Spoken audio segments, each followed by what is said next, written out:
Assalamualaikum warahmatullahi wabarakatuh. Perkenalkan, nama saya Muhammad Taufik Aziz, guru pendidikan agama Islam di SMK Pesat IT Expo Kota Bogor, sekaligus mahasiswa PPG Batch 1 di LPTK UIN Syarif Hidayatullah. Hari ini saya akan mengajar mata pelajaran pendidikan agama Islam kelas 11 dengan tema prinsip-prinsip muamalah yang insya Allah menggunakan model pembelajaran problem based learning. Selamat menyaksikan. Baik, bismillahirrahmanirrahim. Assalamualaikum warahmatullahi wabarakatuh. Waalaikumsalam warahmatullahi wabarakatuh. Bagaimana kabarnya hari ini? Alhamdulillah, luar biasa. Alhamdulillah ya, di hari Jumat pekan ini kita masih bisa bertemu dalam pelajaran pendidikan agama Islam. Alhamdulillah masih sehat semuanya, bisa hadir ke sekolah dengan keadaan sehat walafiat. Namun beberapa Bapak lihat dari teman-teman kalian ada yang tidak hadir ya. Berapa orang? Banyak Pak, Banyak berapa? 5? Kurang lebih? Ada kenapa? Dispen. Siapa saja namanya? Kita akses dulu. Oke Pak?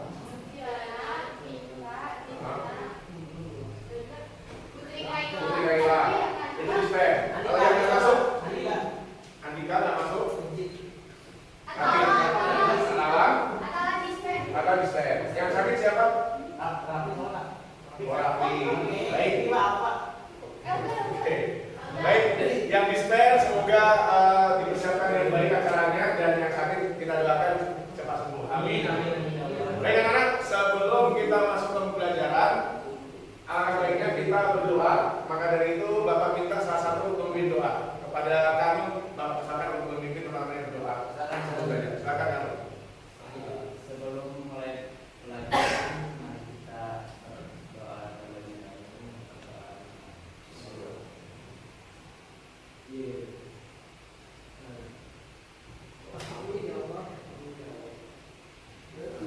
Selesai.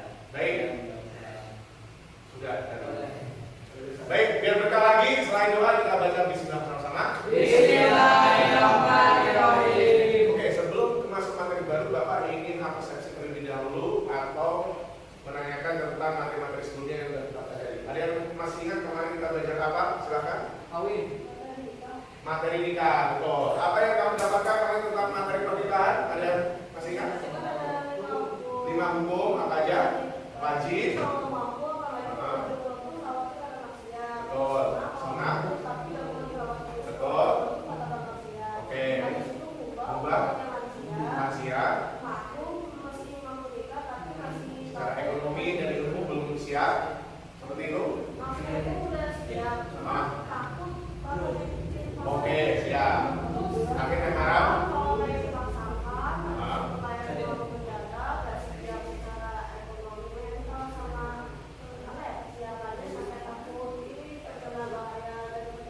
Oke, tepuk tangan dulu.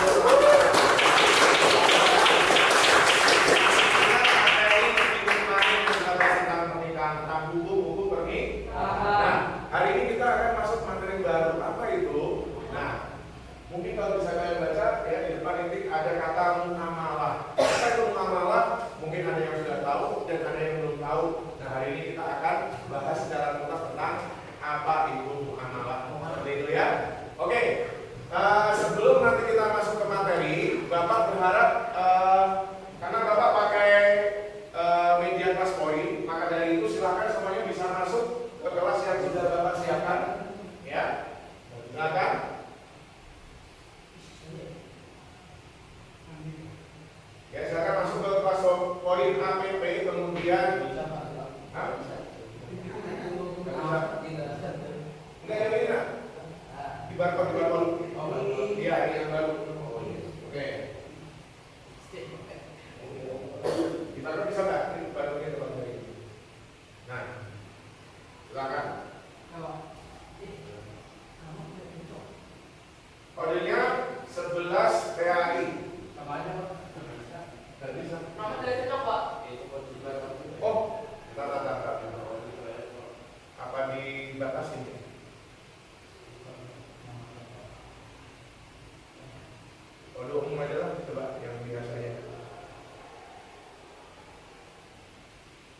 Ini apa?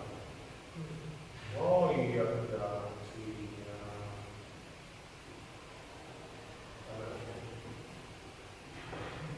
Ya, jaringan Ya. di Pak Taufik nggak bisa.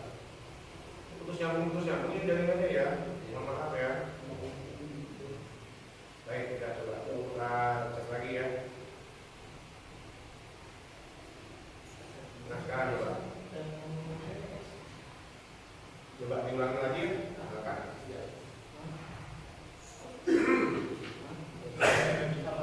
Udah. Udah bisa juga. Nama apanya?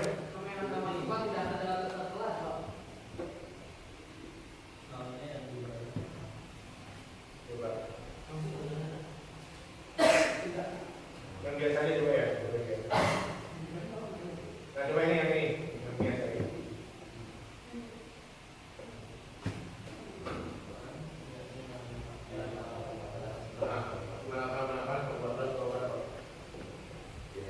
Udah bisa? Oke, silakan dimasuk ya. Jadi ada kendala teknis.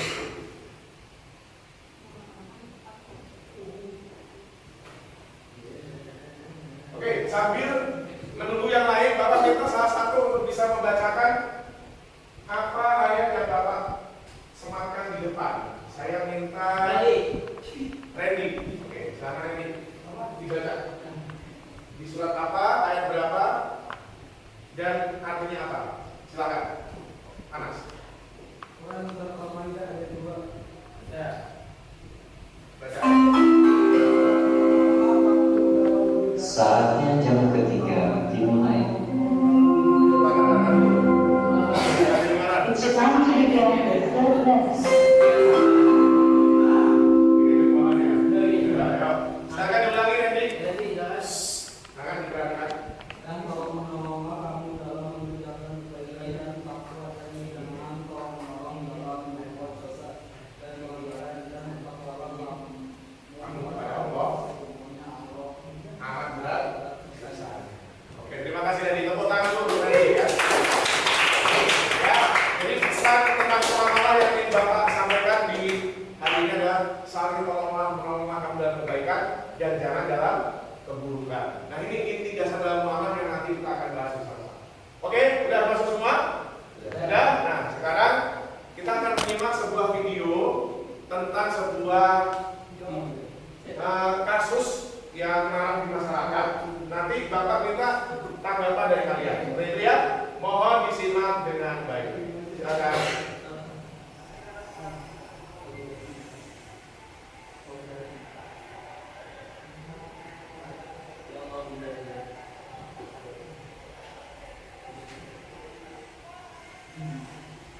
Ini contoh fakta di sekitar kita tentang apa Nana? Pinjol ya.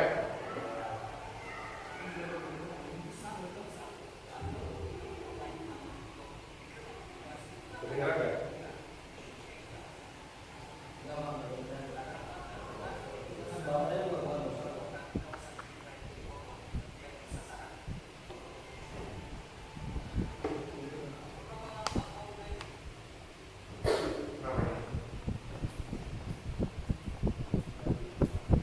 Jadi nggak? Oh, loading. Oke, karena kendala ya, ini kita skip saja. Yang pasti kalian sudah sedikit tahu lah tentang apa yang namanya pinjol ya. Oke. Nah, kita fokus ke sini. Kira-kira ada yang bisa menyampaikan powerpoint-nya ya yang rusak. Kira-kira apa dampak buruk dari pinjol itu lah? Ada yang bisa? Oke, silakan. Namanya siapa? Eri. Oke. Kira-kira apa dampak buruk menurut Eri pinjol itu? Bunganya terlalu besar sehingga mengakibatkan kesulitan pembayaran. Oke. Menurut Eri bunga itu bermanfaat atau enggak? Enggak. Apa? Menyusahkan. Menurut Eri bunga itu menyusahkan ya anak-anak ya. Oke. Jadi bunga itu menyusahkan. Nah, ini salah satu contoh. silakan jawaban kalian tulis di kelas poin ya. Silakan, saya beri waktu 1 menit. Apa dampak buruk dari pinjol? Silakan.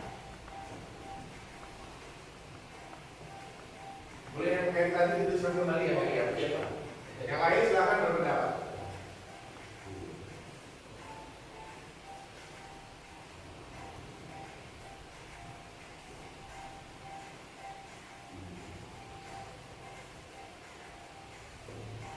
Kegiatan pretest hak persepsi, jadi tidak ada benar salah, silakan supaya kalian ketahui tentang dalam pinjol. Nanti kita bahas secara problem based learning ya, jadi kita belajar berdasarkan masalah seperti itu.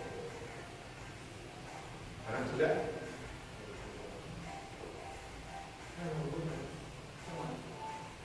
Sepuluh detik lagi.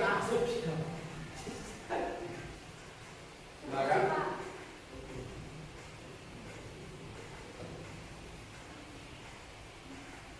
Ayo, 10 orang lagi silakan segera sampai biar dapat nilai keaktifan hari ini. Siapa lagi? Diskusi. Oke. Yuk, 5 orang lagi silakan. 3 orang. Oke, ini jawaban kalian ya. Luar biasa. Kanun, Akmal, Safia, silakan segera lah. Safia, Akmal. Hah? Belum masuk. Akmal? Silakan. Oke, Safia, ada kendala? Oke. Baik, karena ada kendala satu apa ya, kita tutup jawabannya. Nah, kita kasih bintang karena sudah aktif.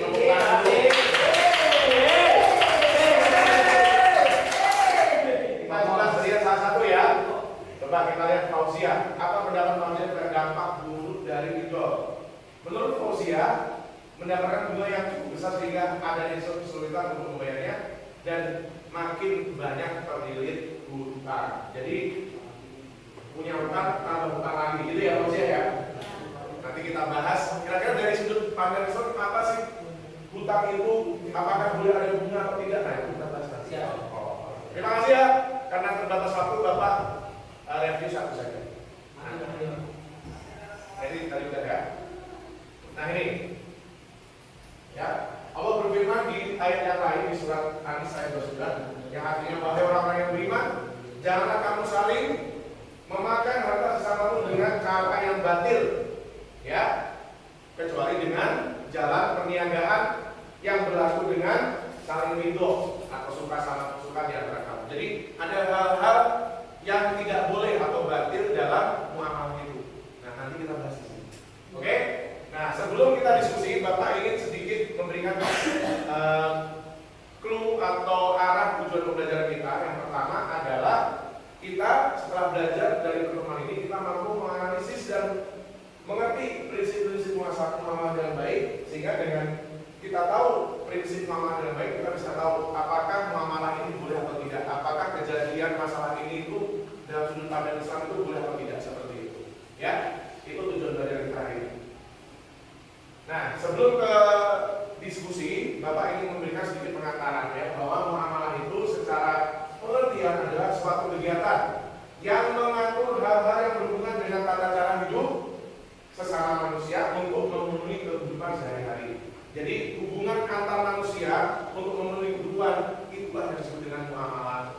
Ya, kamu mau beli nasi uduk, nah itu muamalah karena kamu butuh makan, yang kecuali butuh duit, gitu ya. Kamu beli bensin, ya, tukang jual bensin butuh duit, kamu butuh bensinnya. Dan masih banyak lagi selain perniagaan ada sewa menyewa, penukaran uang bisa termasuk karena itu saling ada keterhubungan dan kebutuhan. Nah, contoh kegiatan muamalah itu banyak ya, bisa jual beli, sewa menyewa, utang piutang, kerjasama dan sebagainya. Seperti itu. Ya, itu contoh-contoh muamalah banyak sekali. Oke. Nah, ini muamalah itu berkaitan dengan hukum dalam Islam yang mengatur tentang tata cara hidup manusia yang tadi untuk memenuhi kebutuhan itu, ya. Islam mengatur dalam sebuah hukum-hukum. Nah, hukum-hukum, kumpulan dari hukum-hukum itu namanya hukum muamalah atau fikih muamalah. Jadi ada yang yang haram, ada yang halal, ada yang makruh, ada yang mubah. Nah itu namanya fikih muamalah. Apa tujuan dari fikih muamalah yang pertama? Menjaga hak-hak manusia. Jangan sampai ada manusia yang dirugikan. Ya, jangan sampai ada yang dirugikan. Itu namanya menjaga hak-hak manusia. Jadi jangan sampai kita waktu bermuamalah itu saling merugikan. Nah itu berarti keluar dari tujuan fikih muamalah. Ini yang pertama. Yang kedua, merealisasikan rasa keadilan, kemudian keamanan dan persamaan antara individu dalam masyarakat atau individu dengan kemaslahatan. Jadi mewujudkan kebermanfaatan.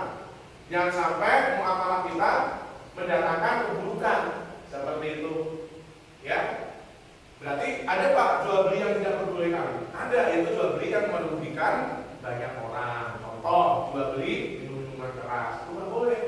Walaupun saling-saling butuh, penjualnya butuh duit, yang pengen minum butuh minuman, tapi itu mendatangkan keburukan. Berarti jual beli seperti itu halal apa haram kira-kira? Halal apa haram jual beli minuman keras?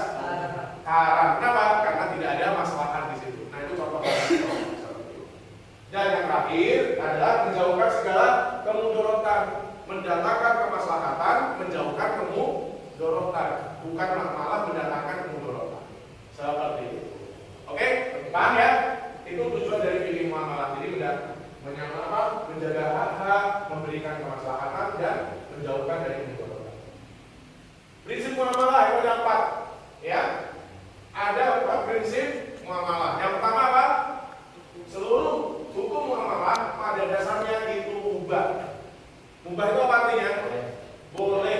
Jadi semuanya boleh.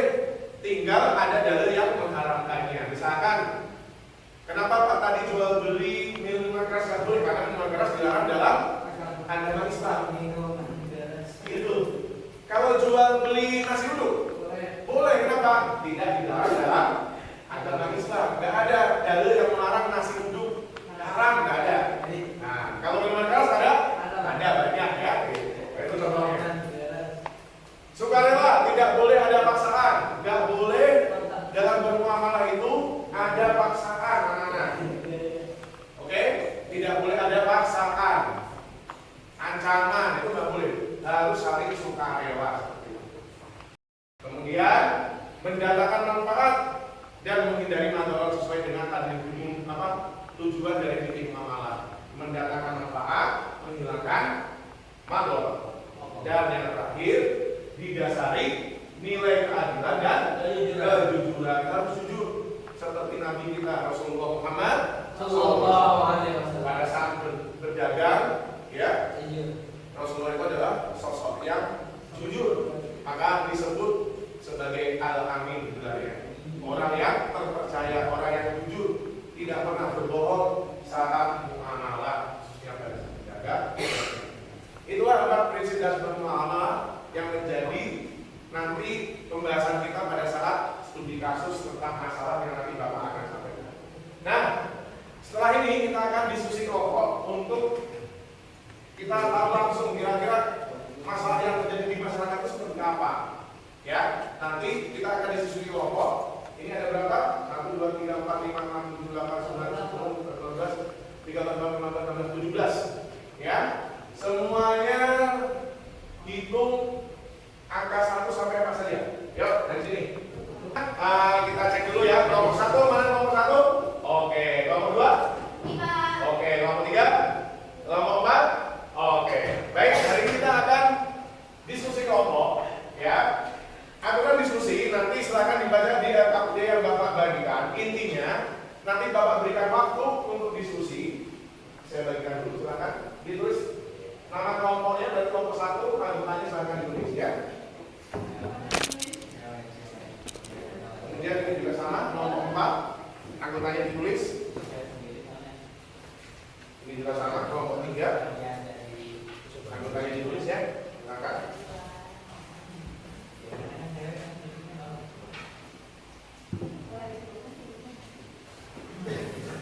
Dan ini kelompok 4. Silakan ditulis kelompok 4, kelompok 2. Ya, maaf.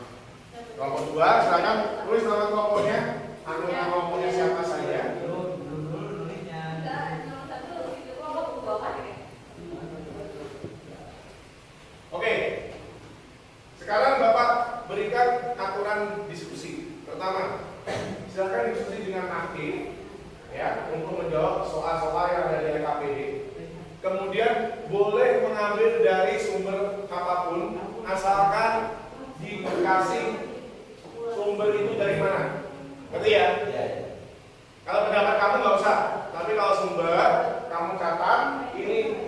ambil dari mana. Misalkan menurut ulama A bahwa ini. Nah itu sumbernya kamu catat kecil saja di bawah. Sumber dari www mana, gitu ya. Jadi kalau kamu ngutip pendapat harus dicantumkan apa? Sumbernya. Kecuali pendapat kelompok kamu nggak apa-apa, nggak masalah. Kemudian kalau ada Al-Quran, tulis nama suratnya dan juga ayatnya. Kemudian kalau hadis, tulis riwayatnya siapa.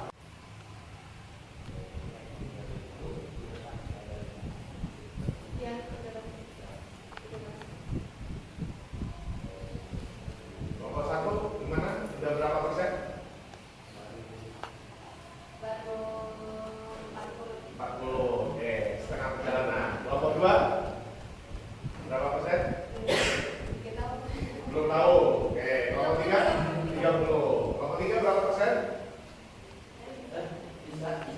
35. Kelompok 4 bagaimana? Progresnya berapa persen? Baru 10.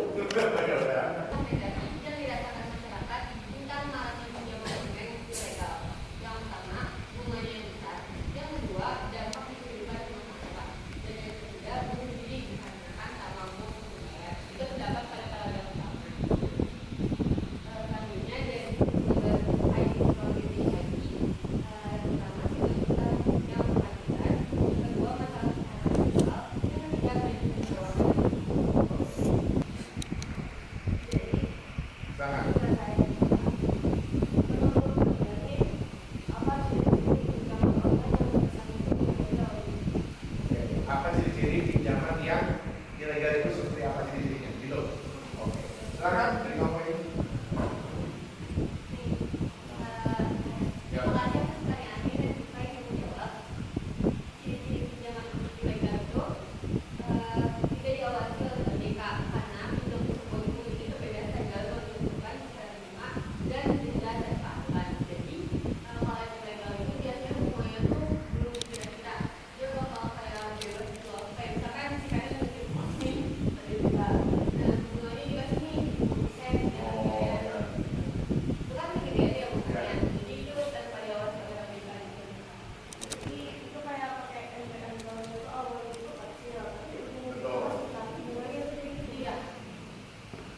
Jebakan ya, jebakan dulu. Ada lagi selain itu? Jawabannya tidak terawasi oleh mereka. Bagaimana? Sudah terjawab atau belum? Sudah terjawab. Tepuk tangan untuk penanya ya. Ada lagi? Ada lagi? Cukup? Baik, kalau cukup, terima kasih. Nanti untuk penguatan terakhir dari Bapak karena ini kelompok terakhir yang sudah presentasi, jadi kita kesimpulan setelah ini. Silakan tepuk tangan saya lagi untuk presentasi.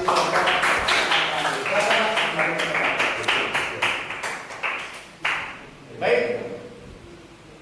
Alhamdulillah ya untuk presentasi kelompok sudah kita laksanakan semua. Dan tadi terakhir sudah disampaikan oleh kelompok 1 bagaimana jawaban dari setiap kelompok, khususnya kelompok 1 dan juga kelompok yang lain. Inti dari pembelajaran kita hari ini sudah terjawab ya bahwa masalah yang terjadi di masyarakat kita itu banyak. Salah satunya apa? Pinjaman online ilegal. Pak, kalau yang online gimana sih Pak hukumnya? Kembali lagi ya, kalau dalam kacamata Islam yang namanya pinjaman online, utang piutang itu mubah, asalkan tidak ada dalil yang melarangnya.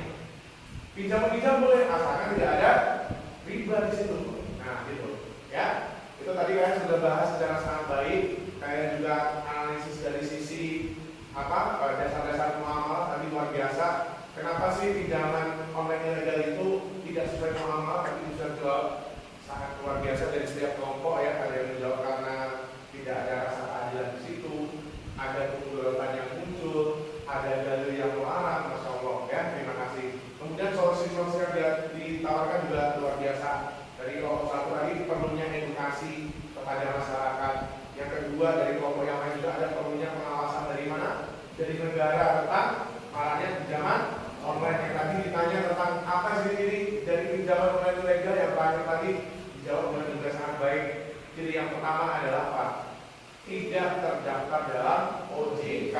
Jadi itu harus hati-hati ya. Jadi OJK itu Otoritas Jasa Keuangan. Jadi harus ada izin dari OJK, gitu ya. Nah kalau orang Islam ya yang dapat izin OJK dan yang tersyariah, maksudnya apa? Tidak ada unsur riba di situ. Seperti itu. Ya sekali lagi tepuk tangan untuk kita semuanya. Baik, setelah ini terakhir nanti silakan dikumpulkan ke Pak Taufik ya, semuanya dirapikan, nanti di akhir dikumpulkan. Namun sebelum diakhiri kita akan post test terkait dengan materi kita hari ini. Jadi silakan diambil lagi gawainya. Kita akan menjawab beberapa soal yang nanti menjadi nilai akhir di pembelajaran ini selain daripada nilai contoh. Oke, semuanya siap? Siap? Siap. Oke. Kita akan mulai dari nomor 1. Silakan dijawab ya. Sekarang refleksi pembelajaran hari ini apa yang kalian dapatkan? Silakan satu orang boleh untuk menyampaikan refleksinya. Silakan. Ada? Refleksi apa yang kita pelajari hari ini? Silakan. Ada? Kanun. Atau Fauziah aja, silakan ya, Fauziah. Apa refleksi hari ini, Fauziah? Sudah belajar apa yang didapatkan? Ya. Enggak apa-apa.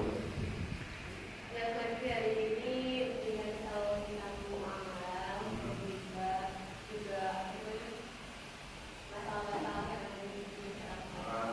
Dan bagaimana Islam dan kita sebagai pelajar mencari solusi atas masalah yang ada ya, tadi sudah kita bahas.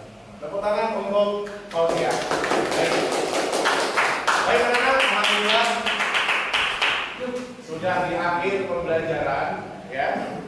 Semoga apa yang kita bahas hari ini menjadi ilmu yang bermanfaat, menjadi bekal kita sebagai generasi pemuda Islam yang terus melihat masalah-masalah masyarakat dan berusaha untuk mencari solusi. Ya, agar berkah ilmu yang kita dapatkan hari ini kita akhiri dengan hamdalah bersama-sama. Amin. Sampai jumpa di pertemuan minggu yang akan datang. Insyaallah kita akan lanjutkan dengan materi berikutnya. Terima kasih. Akhir kata, mohon maaf kalau dari Bapak ada kesalahan. Assalamualaikum warahmatullahi wabarakatuh.